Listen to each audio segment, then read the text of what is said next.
Open your phone's calendar for a few seconds. The past is tucked neatly to the left, the future waits politely to the right, and now is a thin line you can drag, scroll, or swipe past. We inhabit this layout. It is the calendarization of time, the habit of thinking about time by looking at space. After enough repetition, time becomes exactly what our progress bars and timelines look like. We learn to assume the past is physically behind us and the future is ahead. This creates a specific philosophical error, the stage assumption. We start treating time as an empty arena, a container where events are placed at distinct physical locations. But our actual experience of reality contradicts this static picture. We experience an active, ongoing process where things happen, rather than a completed architecture where things are merely located. Before we argue about which parts of the timeline are real, we have to ask why we imagine time as a regioned space. We are often just debating the geometry of an accounting interface we invented. The philosopher Henri Bergson warned against this nearly a century ago. He called it the spatialization of time, the cultural temptation to translate lived continuity into a grid of identical, measured points. He was describing the reification trap. When a coordination instrument works with total precision, synchronizing everything from global transit to laboratory experiments, we inevitably mistake the tool for the underlying reality. Look closely at how we actually measure time. A clock is not a window into an invisible temporal dimension. It is a physical repeater, like a pendulum or a quartz crystal, combined with a counting scheme. Timekeeping is bookkeeping. We build public ledgers to standardize comparisons between different changing processes. This points to a different framework, Changism. In this view, reality is one ongoing field in act. Processes interact, stabilize into patterns, and break down. Change is the primary ingredient, not the occupant of a container. To understand physics and reality, we need a new rule. Keep the ledger, drop the stage. This matrix shows 3 constraints time must satisfy: coordination with physics, grounding for historical truths, and becoming, the occurrence of change. Presentism claims only the current slice exists, but as shown, it fails the grounding constraint. If the past is nothing, what anchors facts about Julius Caesar?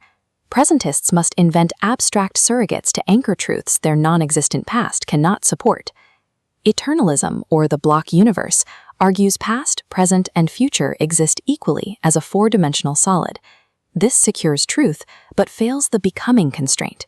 If the theater is already built, reality doesn't genuinely update.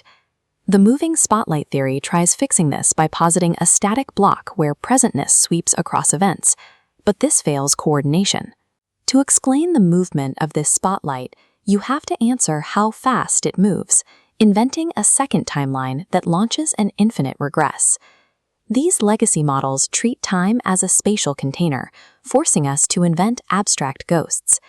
If we drop the spatial timeline, tense requires a new definition. Past, present, and future operate as a functional vocabulary for physical processes. The past is not a distant room behind us. Functionally, it is the collection of physical records under ongoing maintenance right now. We know dinosaurs existed because the world contains fossils. The truth maker for the past is the physical archive, active entirely in the present. The present is the active interface, where processes collide and update.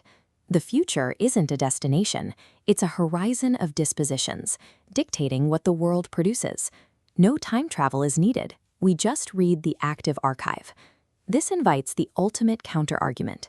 Doesn't Einstein's relativity, with time dilation and 4-dimensional geometry, prove that time is a spatial dimension? Relativity's operational foundation does not measure a cosmic river. It standardizes the reading of clocks under specific physical conditions. 2 identical clocks on different paths show different totals when reunited. This is proper count, the tally of physical cycles accrued. Speed and gravity act as physical tempo levers, altering local process rates. Mismatched numbers simply record those differing conditions. Minkowski's 4-dimensional space-time geometry is merely an accounting compression tool. It is a mathematical map used to reconcile varying local ledgers, not a physical substance. The finite speed of light stabilizes this causal bookkeeping. It prevents superluminal updates that would scramble ledgers and break consistent accounting across different observers. GPS systems are the everyday proof. A network of local satellite and ground processes continuously reconciles their offset rates, coordinating perfectly without a universal now.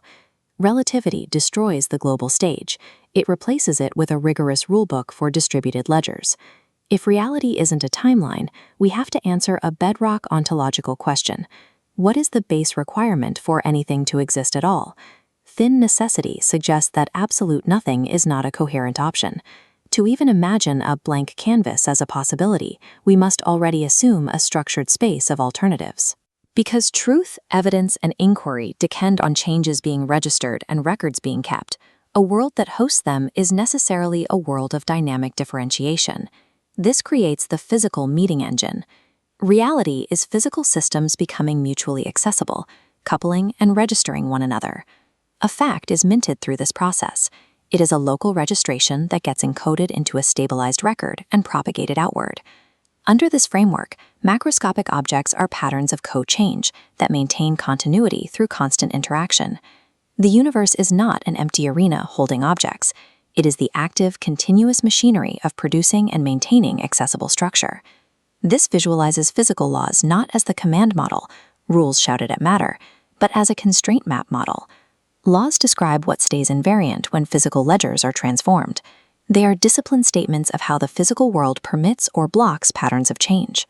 Causation is the material accumulation of these constraints.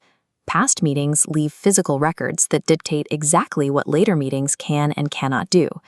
Predictable cycles, like changing seasons or rhythmic beating heartbeats, occur because dynamic patterns are robust enough to reform after disruption.